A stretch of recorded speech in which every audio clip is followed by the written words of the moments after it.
Yes, everybody, welcome back to the channel. Not as happy, smiley as I expected to be this afternoon after watching Man United draw with Southampton, a team that I actually think none of us would be upset if we were saying, yep, I think that's going to be a team that finishes in the bottom five of the league this year. Now, what happened? Well,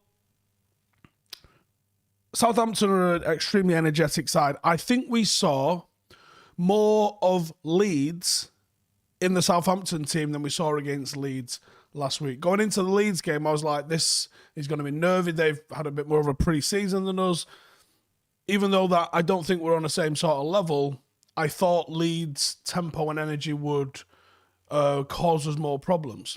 Ultimately, we got that today with Southampton, and I overlooked that, to be honest. I expected coming into this game, we would be pushing a little bit harder. Now, ultimately, it looks like Sancho's not fit. He's not yet really pulled up any massive numbers in a United shirt, and we're clearly still trying to get him fit. But we should have had enough anyway. We did create chances. We created quite a few chances today. Ultimately, though, I think we was playing with essentially 10 men while Tony Marshall was on the pitch. He is someone that should be fighting for his Manchester United career, because at the moment you've got Edison Cavani's come in, lit the place up, shown us what a proper number 9 looks like, and there's been zero response from Tony Marshall. Now, when Telles came in, I thought it was an absolute certainty Telles would be starting week in, week out for United, because at the time, Luke Shaw was dropping in the sort of performances that we're seeing from Tony Marshall. But the response from Luke Shaw was nothing short of spectacular. Took him a few months to get to the top, but once he got to the top, he was first choice, and it wasn't even an argument anymore. He changed Ollie's mind. He probably makes Ollie regret spending 20 million on Telles. But there's been zero response like that from Tony Marshall. Even Marshall FC doesn't even bother trying to defend the guy anymore. He's just dropping 0 out of 10 performances. There's an opportunity here for Tony to go and grab that spot. There's a lot of people want him to succeed at United. There's a lot of people that want him to go on and become the player that we think he can become, that we've seen in flashes from him. It's not like we're imagining it. We've actually seen this guy put in some good numbers consistently and put in some good performances and do some things with the ball that are top tier. But he just hasn't taken the opportunity that's come his way. The opportunity while Cavani's still regaining match fitness, the rest of it. I also think someone else who looks off the pace is Harry Maguire at the moment. I think he's been physically bullied. I think his positioning has been a little bit suspect. And he, I think, would be the one that was going to be playing alongside Rafael Varane. I would have thought that was almost certain, to be honest. But the performances that he's been putting in, might be Lindelof that gets to play with him at the moment. So one of the comments here talking about how Ollie brought on Lingard before Van der Beek. Well, I don't understand the issue there. I'm going to be completely honest with you. He took off a defensive midfielder in Matic, and he brought on an attacking midfielder or a shadow striker or even occasional winger in Jesse Lingard, a goal threat, a guy that at the back end of last season was shitting goals and assists for West Ham. That's an attacking substitution. If it had brought Van der Beek on, everyone would have just been saying, oh, he's brought a like for like on. What are you going to change there? I think he rolled the dice and should have gone for it. I think ultimately one of the issues last week that he didn't have this week was, even though I think Dan James is a limited footballer, Dan James is going to keep running those lines. And when someone's running those lines, it opens up spaces because you have to track him. And he's rapid. So he's got some wheels on him. So he's going to have to be watched closely so you can keep up with him. One of the issues that you get when you play Tony Marshall is he's not running them lines. His off-the-ball movements, the worst aspects of his game. And then you've got Mason Greenwood, who's a centre-forward that's lined up on the right-hand side. So he's not running the lines. Sometimes you need people who are just going to run the lines. And for all of his faults and limitations as a footballer, Dan James runs the lines. And when you're a team that's pressing hard, it's hard to stay that close and keep someone under that much amount of pressure when they're running like Dan James. So when we actually brought Sancho on, I was like, here we go. Now we'll see. We're going to see someone that likes to get in on the shoulder, likes to run in behind. But either Sancho's miles off being fit, or it just didn't quite work out for us that way, or Southampton had already got such a foothold in the game that we needed a bit more than just bringing him on. I don't know how far away Cavani is from being ready, but the quicker he is, oh my God, the absolute better, because we are lacking him in a big way. Benjamin Smith says, I want Ollie to succeed. How much of this result is on Ollie? Well, yeah, of course there's some portion of this on Ollie. But why isn't some of this been immediately put on Bruno or Marshall or De Gea or Maguire? Or why is it always the manager that seems to get the finger pointed at him in these sorts of situations? Players in that squad today that lined up on the pitch and stepped over the whitewash didn't perform like Manchester United players today. Ken says the whole result is on Ollie. It's all on Ollie. He picks the team, says Kevin. And then someone says, Ishan says, is he not going to blame Ollie for anything? Did you not hear what I just said? There is, of course, a portion of this on Ollie. But you can't just say the entire result is down to the manager. Well, if the entire result was down to the manager, why do we have transfer windows?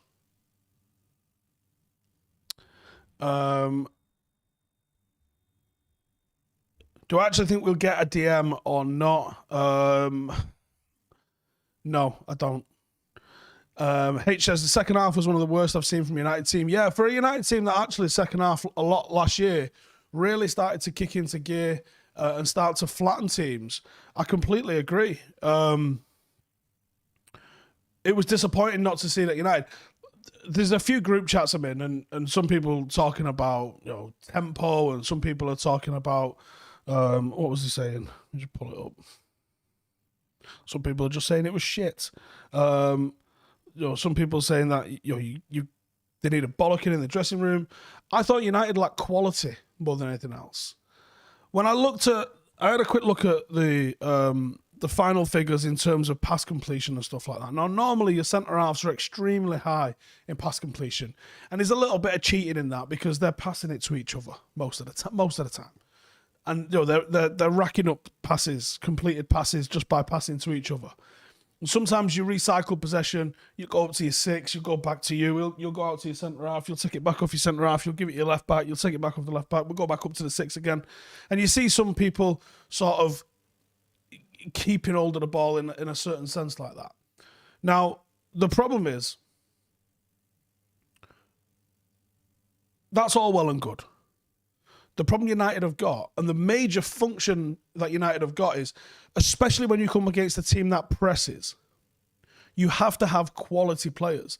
The pass completion of Matic, Lindelof, and Maguire today was shit. No other way around it. It was just abjectly not good enough. And when you look at where they were dropping their passes specifically, I'm going to have to get my phone linked back up to the computer so I can show you this on the screen, because I think this would actually be quite useful. When you look at where the passes are, they're in our third. My centre-halves on number 6 cannot be losing balls in our third. That's not good enough. So Harry Maguire, 55 out of 68. That's low for Harry Maguire. That is low. Now, he's not trying to create chances. So you're expecting seriously high pass completion rates from your two centre-halves especially. Lindelof, normally known for having such good passing, 56 out of 70. Nowhere near good enough.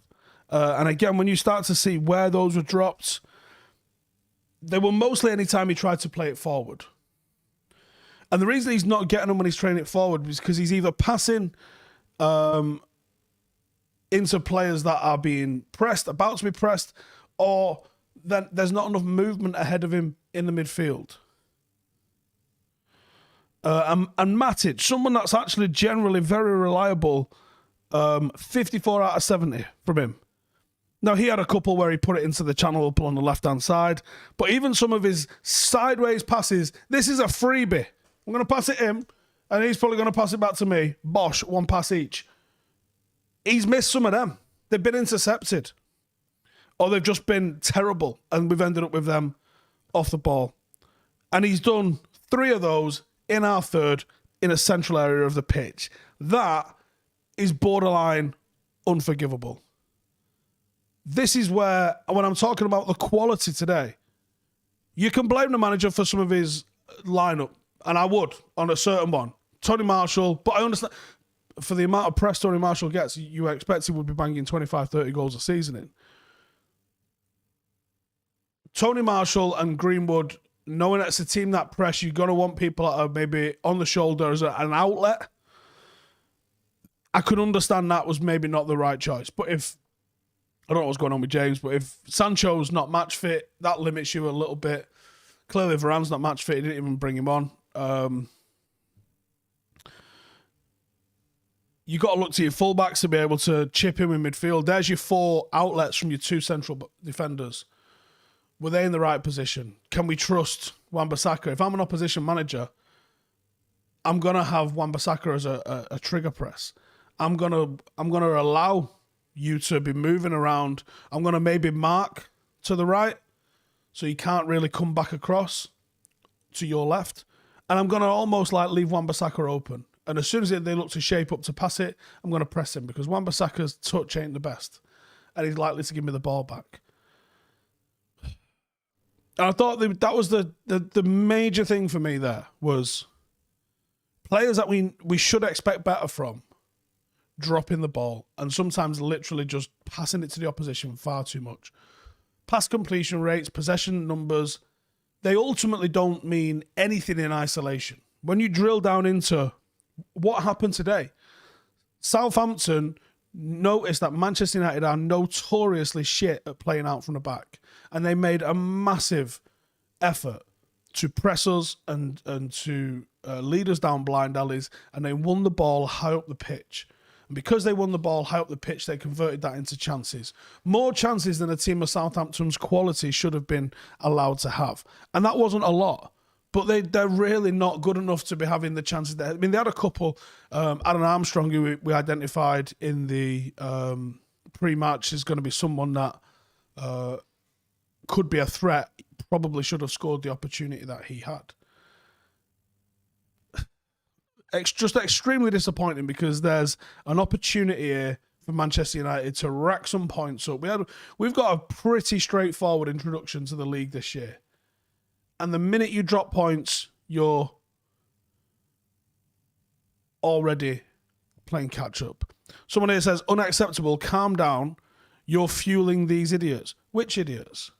Now, I'm saying this is unacceptable. Are you saying that drawing away to Southampton is an acceptable result? Because if you're saying it's not an acceptable result, that literally is what unacceptable means, you fucking helmet. It wasn't acceptable. Now, the difference is, you don't see me sitting here going, that was unacceptable, sack fucking everyone that's ever worked for the club. You say that's unacceptable, we have to be better. I expect better from the players. I expect the management to be able to fix things in game, either tactically or personnel-wise. A lot of people calling for Donny van de Beek, and I get it. I picked Donny van de Beek. I picked him because I think he's press resistant. That's why I picked him. I picked him because I think he's someone that can receive the ball under pressure and move the ball forward. Because I know Southampton press like fuck. This is what you get with Hasenhüttl's teams. They will leave chances and give you a bit of space at the back because they're so compact in. But you have to meet them halfway. And you have to play players that are comfortable under pressure. Donny van de Beek is definitely that. Brilliant technical footballer. Possibly lacks in a little bit of physicality. He was... The best performance he had in a United shirt was at Southampton away last season. Bang on.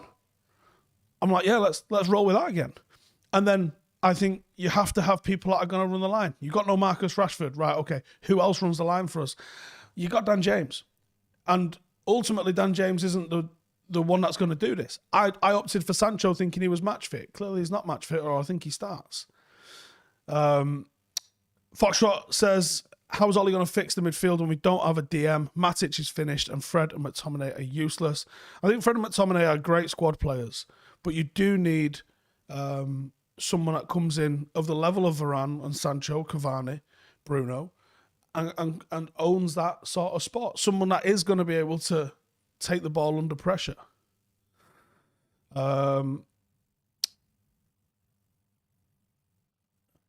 Any more recruitment in this window? I believe there should be. I don't think there will be. I think we saw a bit of a raft of people leave towards the back end of the week. I think that's clearing up a little bit of wages. Not a lot of them sold, though, if you notice. A lot of those were loans. And I think because they were loans, you're not necessarily getting tons out of that. It's not really freeing wages up. You still got those contracts. No one's bought those contracts out. McTominay's underrated. He's often amongst our best performers. In the right kind of game, yeah. When it's a game where you're probably going to be under pressure, you want a real workhorse in there, McTominay's able to keep it very, very simple. But again, when you're talking about quality, you're talking about a team that's the underdog against us, McTominay's not the guy for that. He wouldn't have been the guy in today, for example. If it had been McTominay that started, everyone would have been going on at McTominay because he'd have lost the ball, he'd have been pressed, because his progression with the ball at his feet is not fantastic. He doesn't have that killer pass. He doesn't break the lines when he moves the ball forward. He's quite a basic player. And that's not necessarily in isolation a negative thing. It's great to be a basic player when you're going to be in a game where we're expected to be the underdog, and what you want is exactly what McTominay provides. Much in the same way that Jesse Lingard a few years ago was the first name on a team sheet in a bigger game because you knew you was going to get a press out of him and he was going to not let the opposition settle, not let them get their head up, not being able to let them play a ball. You accept the lessening in quality from those particular styles of player, Park Ji-sung being the ultimate sort of characteristic of that. You accept that they're probably not going to fucking twist 5 defenders up and bury one into the joint every week and every time that they come onto the pitch. But you know that you can get a certain set of characteristics out of them, which means that they're going to put in so much work off the ball. And you accept the lessening in quality that you get out of those players because you know defensively they're going to probably exceed what your expectations are. When will we see Van der Beek play? Honestly, I have no idea. If we don't get a midfielder in this window, do you think we'll go for a striker next summer? In my head, I don't think we're getting a midfielder, but I also can't imagine we're not signing a midfielder, if that makes sense. We have to bring in a midfielder. Like, all of the good work that we've done, with Varane, with Sancho, with Bruno, some of the excellent players that we've got, you undermine that by not getting a number 6 that can start. What's the deal with Ollie and Van der Beek? Is it personal? I don't think so. I don't know what it is, though.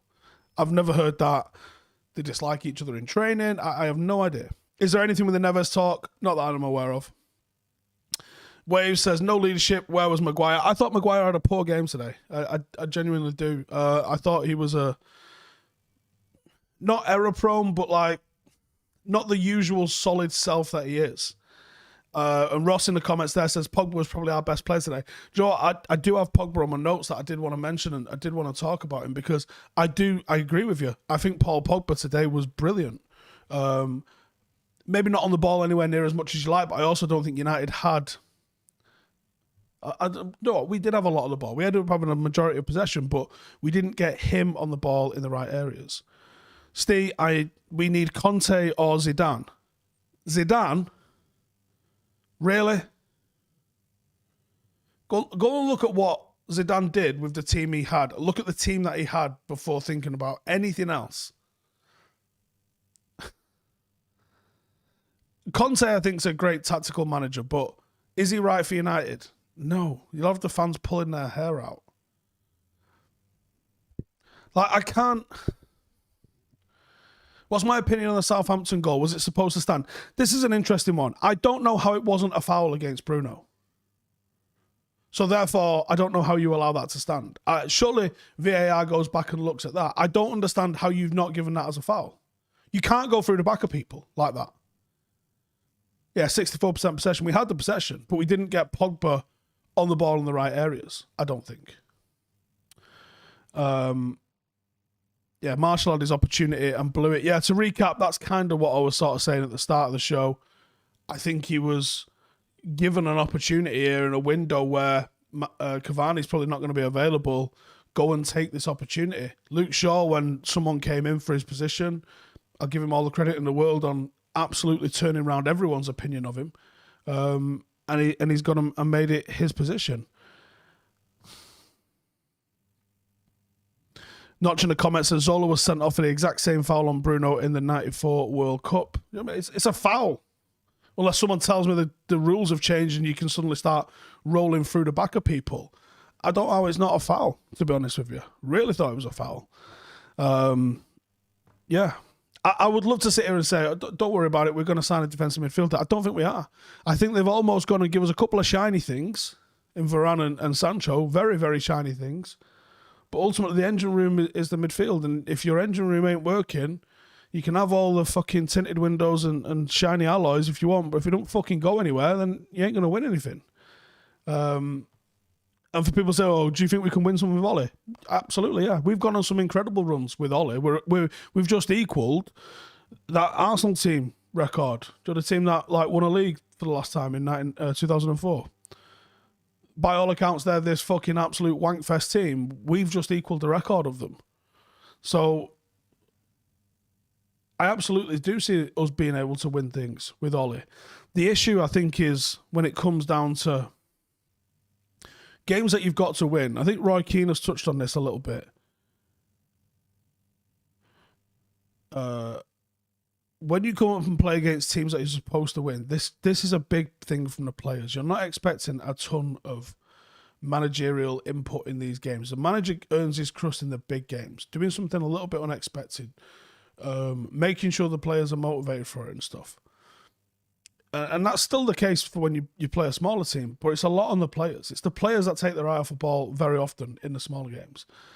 Anyone can get up to go and play Anfield, can't they? But, you know, I think these are the games where the players' concentration has to be a ton better. Again, why doesn't Van der Beek get those chances? None of us know, do we? Equal the record without a trophy means nothing. Look at Mourinho, a trophy. Look how bad he was. Ultimately, though, this is a league record. The only record you're winning with the league is the league. Someone on Twitter yesterday was like, this manager is shit, look where he's got us. And you're like, okay, where does a better manager finish? Because by all accounts, I don't necessarily agree with this, but by all accounts, City have got the greatest manager the world has ever seen in Guardiola. That's literally things people say about Guardiola. So we came second to him. Right. And he's shit. Right. So where does someone who's good come? You could argue there's a few points there that a better manager might have got us a few points closer to City, but he wouldn't have overtaken City.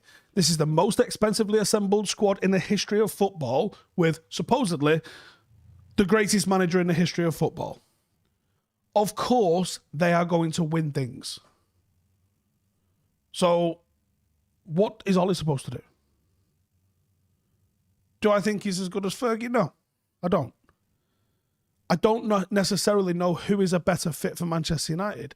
And I'll tell you this for free, I definitely do not like or want to associate myself with being a club that gets a new manager in every single 9 months. And economically, with the Glazers in charge, that's never going to be a success. When you bring in a new manager wants his own signings, let alone what goes out on the pitch, he wants his own backroom staff. So you've got to sack a load of people from the backroom staff.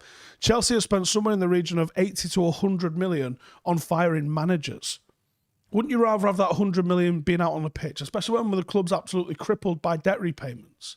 It's not a viable economic solution to keep firing managers. It has worked at Chelsea, but because Chelsea have got a sensational squad and have done for best part of 15 years. And it has worked at Real Madrid. Same fucking reason. Newcastle keep firing managers all the fucking time. Where are they? You know, Crystal Palace have gone through more fucking managers than I've had hot dinners. Where are they? Just getting rid of a manager doesn't matter. When a new manager comes in, he wants investment and he wants to spend fucking money. Ultimately, it takes more than that. Arsenal have spent the most in this window. Does anyone expect Arsenal to fucking win the league? There you go. I like Ollie, but how do you defend no subs in the Europa final, for example? We should have won the Europa final. Okay, great. But we didn't. So you just go, right, well, you should have won that game and you didn't let us. So forget about all the work that you've done, all the progress that you've got us to get to a fucking Europa League final. You should have won it and now you got to go if you didn't. Come on, man. Cameron says, without a world-class centre mid, we're not winning the league. I would agree. Yep.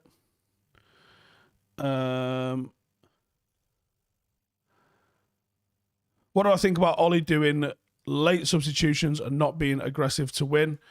I don't necessarily believe that is the case.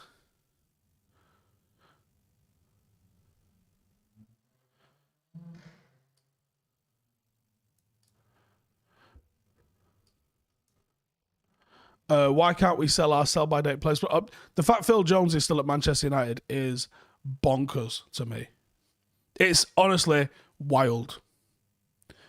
If you've ever looked into some of the way physics works in proper outer space, like the Horsehead Nebula and stuff like that, that shit makes more sense to me than that fact Phil Jones is still a Manchester United player.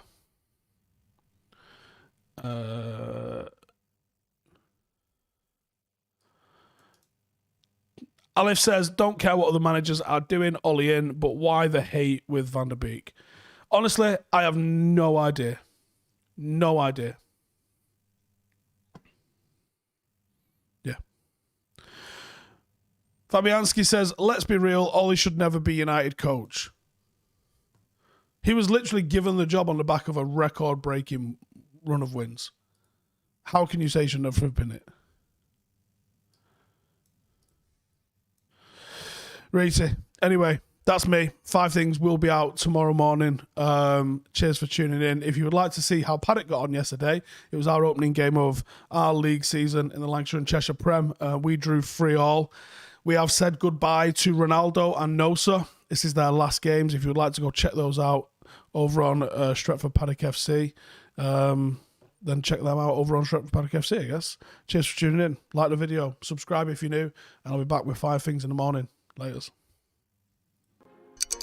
Hey, thank you for watching the video. If you are new around these parts, then don't forget to subscribe. My channel is proudly supported by my community on Patreon. If you'd like to get a little bit of extra content, a Discord group, meetups, 5-a-side games, weekly podcasts, behind the scenes, and even an occasional bit of transfer news as and when I get it, then for the price of a pint, you can show your appreciation for the content that we make and get some goodies for doing so as well. Check the link in the description or click the button right here. You'll also find all of my socials here too if you want to follow me on